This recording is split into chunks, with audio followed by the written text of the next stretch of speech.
Voici une vidéo sur les diagonales dans les quadrilatères. Alors avant toute chose, une petite définition d'une diagonale. Alors la diagonale, c'est un segment de droite qui part d'un sommet pour rejoindre le sommet opposé.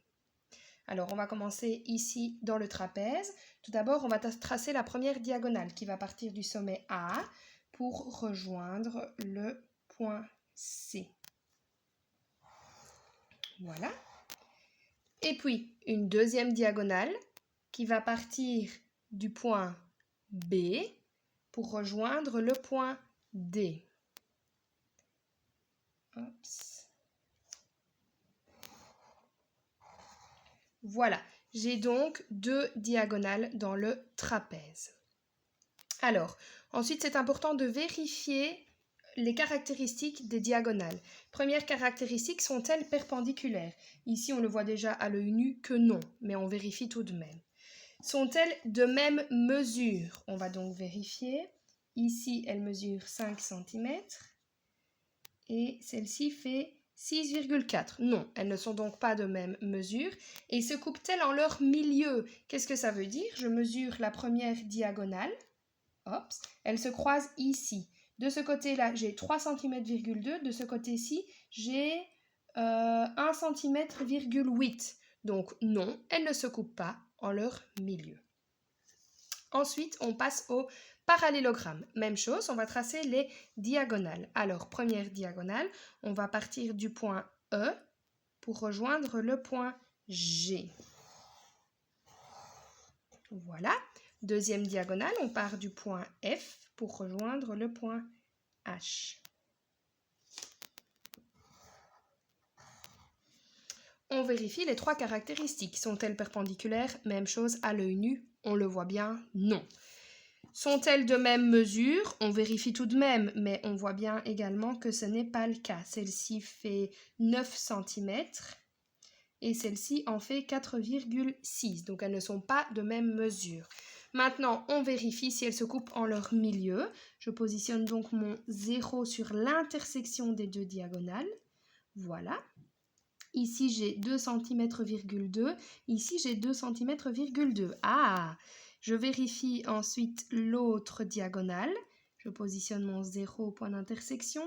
J'ai 4 cm,4 cm et de ce côté-ci 4 cm,4 cm. Je peux donc affirmer que les diagonales du parallélogramme se coupent en leur milieu. Donc ce côté-ci vaut la même chose que ce côté-là et ce côté-ci vaut la même chose que ce côté-là.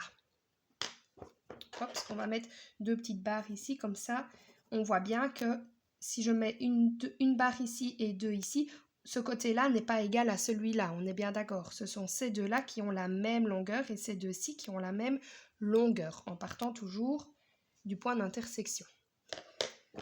Ensuite, le losange. Et bien là, dans le losange, mes diagonales sont déjà tracées, étant donné que j'avais besoin de la grande diagonale et de la petite diagonale pour pouvoir construire mon losange.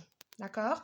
Donc dans ce cas-ci, mes diagonales sont déjà tracées. Je vérifie donc les trois caractéristiques. Hop. Oui, ici, je peux affirmer que les diagonales dans le losange sont perpendiculaires. Je place donc mon petit symbole de la perpendicularité. Voilà. Ensuite, je vérifie si elles sont de même mesure.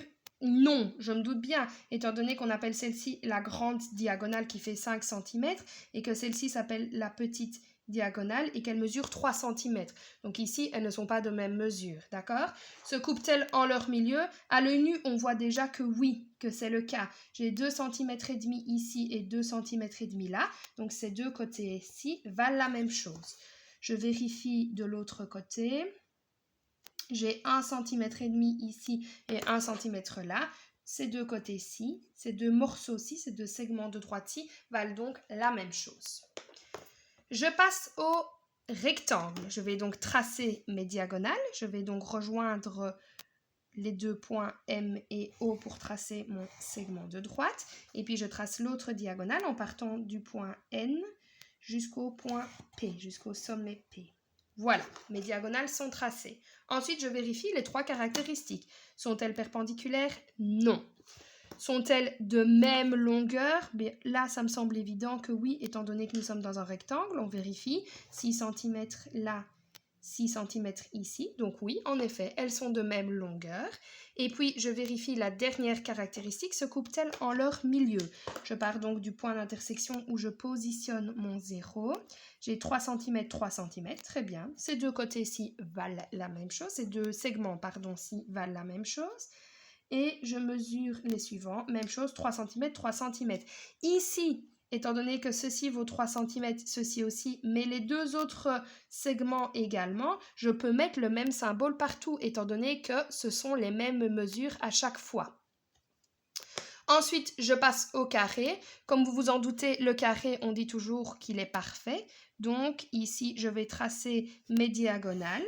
Première diagonale et deuxième diagonale. On vérifie les caractéristiques. Les diagonales sont-elles perpendiculaires? Oui, elles le sont. Je vérifie encore un autre côté pour être sûr. Tout à fait, elles le sont. Donc, première caractéristique, oui, elles sont perpendiculaires. Deuxième caractéristique, sont-elles de même longueur? Je vérifie quand même si on connaît tous déjà la réponse. 7 cm ici et 7 cm là. Bravo. Donc, elles sont de la même longueur. Et en plus de ça, je vérifie si elles se coupent bien en leur milieu.